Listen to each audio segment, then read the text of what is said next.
Hi everybody, welcome to this edition of Street Rodder, coming to you from Painless Performance in Fort Worth, Texas. Claude, what are you doing? Well, Bill, I heard we were coming to Painless Wiring today, and I wanted to study up on it, brush up on it, you know, and I pulled this out of this car, and can you tell me if this goes into here? Geez, hang on. Let me see if I can get this off of you, Claude. Aw, man. Ouch. This is going to be painless. Welcome to a very special Street Rod. As always, the all-important Riddler Award is at stake. Whose Street Rod was voted #1 of the year by the viewers of Street Rodder TV. Take a closer look at this car, folks. It's a Woody station wagon. Keep on cruising. Today on Street Rodder, we take our cameras and head for the Lone Star State, Fort Worth, Texas, to be exact. And the location is Painless Wiring. Hello, everyone. I am Claude Wood. Now, for the past 15 years, you've not only heard about Painless Wiring, but you've used their products, and you know how easy they are in the installation of your street rod. Quite an amazing project here on the inside. Over 4,300 parts are on hand, and during the course of a year, they will go through 15 million feet of wire. How does it all happen? Well, today you're in luck. You're going to find out on the inside. Bill Stevens will give us a tour on the outside. Some gorgeous looking street rods just for your enjoyment. Now, let's get the tour started. On the inside, here's Bill Stevens. Thanks a lot, Claude. You know, I have a secret I want to share with you now. See this little wire right here? It scares the heck out of me. I'll bet you run into a lot of people like me. The whole thought of wiring harnesses must throw them into a dither. Absolutely. I mean, you're our best customer. We're standing in an area here where I guess the whole story of the painless wiring saga begins. Where are we right now? Behind you, what you just looked at was all the unprinted, just color-coded wire that we get in. And then right here beside me, we have all the wire with special stripes that we have printed on the wire to use mostly in fuel injection harnessing and wherever a striped wire is necessary. You know, we started out in the street rod business, and we have expanded into the four-wheel drive, the classic trucks, the classic cars, the muscle cars, sportsman drag racing, circle track racing, so we try to cover it all. What are we watching now as this young lady pulls the wire through this machine? She's setting up the printer and wire cutting machine. As the system gets going here, what will happen is the machine will pull the wire through the cutting machine, through the printing machine. It'll print the wire like you see what's on the screen, the computer screen. It will also cut the wire to length, and they'll strip the ends all in one process. Once again, Dennis, it appears as if here at Painless there are some state-of-the-art machines that help everybody do their work, such as here where the terminals are being applied. Right. These amp machines all have dedicated tooling, and what we're doing right here is splicing 3 wires together for a specific harness. With all the harnesses you do, how many different kinds of connectors and terminals must you have? Oh my gosh, I don't know. I've never tried to count them there, but there's a lot of them. I can believe that. All right.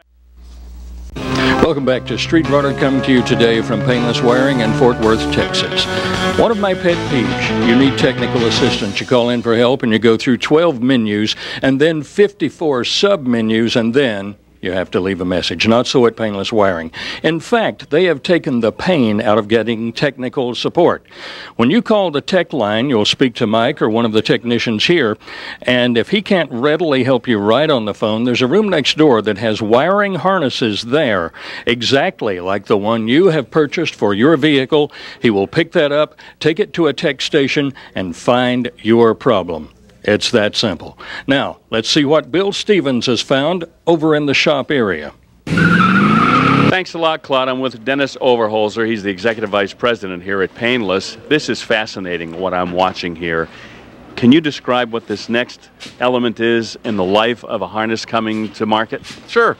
Once we have all the wire spliced, like we seen a moment ago, now we come over here to the assembly table. And what these ladies here are building are universal street rod gauge harnesses.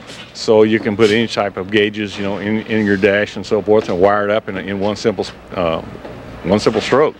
Now, they're not looking at diagrams or schematics. They basically are just working off the top of their head? Yep, they've done it. You know, most of our employees have been here for years, and they know all the products inside and out. You just tell them what you need, and here they go. Describe, if you will, what we're watching here.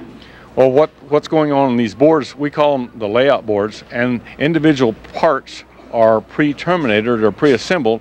They go onto the board, and then each worker, what we call a lay-in wire, goes in from point A to point B, and when we get all the lay-in wires and everything assembled, wire tied, and rolled up, then it's ready to go in the package. All right, Dennis, right here we have a universal street rod harness that's been hooked up to the fuse box, and here is the finish ready to go out the door harness. And I have to ask you, how long does it take to go from just that raw wire we saw earlier to this finished piece here? Well, if we were only making just one, it would take about 3 hours. But usually we make, 200 or 300 at a time, so the duration is, around 30 days. Can I tell you how much time it would take for me to do that? Probably don't want to know. Probably don't want to know. Yeah, right. Me neither. All right. Hey, we'll be back with more from inside the manufacturing facility here at Painless, but right now let's go back to Claude. It's time now for Street Rod of the Year, brought to you by Painless Performance Products. Painless wiring. Make it easy, make it simple, and make it painless. And the 2005 winner of the Painless Performance Street Rod of the Year is this gorgeous 1933 Chevy Cabriolet of Stephen Frederick. Originally a 5-window coupe, this is an all-steel car which young Stephen and his father Ronnie cut the roof off. After getting the old coupe as a graduation gift back in 1996, the car was garaged for a 9-year period before the Fredericks started on the project just 1 year ago. The motor is a 350 bored 40 over, finished off with a unique hand-built engine cover crafted by Ronnie Frederick. Hey, we're in luck. Some of the good friends of the folks at Painless Performance decided to bring their street rods over today to let us have a look-see. And this 1938 Chevrolet belongs to Bob Bedreau of Rome, Texas. And from what you tell me, you've had this car for 19 years? 19 years. And you did the car yourself? Did it myself. Tell us a little about it.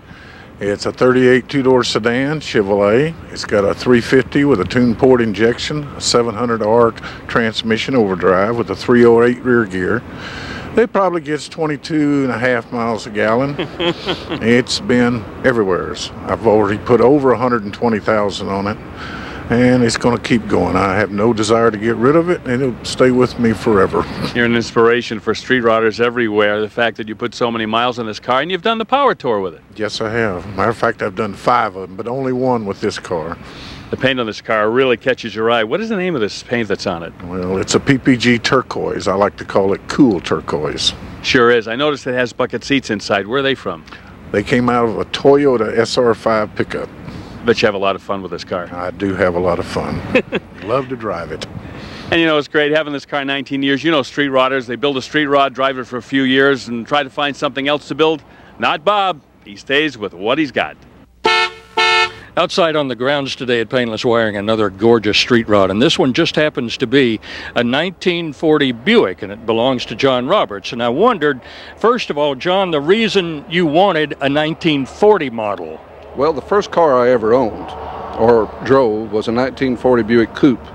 So when it got time to build my first street rod, I chose a 40 Buick. What was it like when you first got it? Well, it was not in very good shape. I found it in a farmer's field not too far from here. 2 friends and myself drug it into the shop, and the 3 of us built it. And it took about 5 years for us to make it look like this. There you go. And do you let your wife drive this car? I let her drive it once, and that was it. It's too nervous. I'm not even going to follow up on that question. Stay with us. We'll have more on Street Rodder.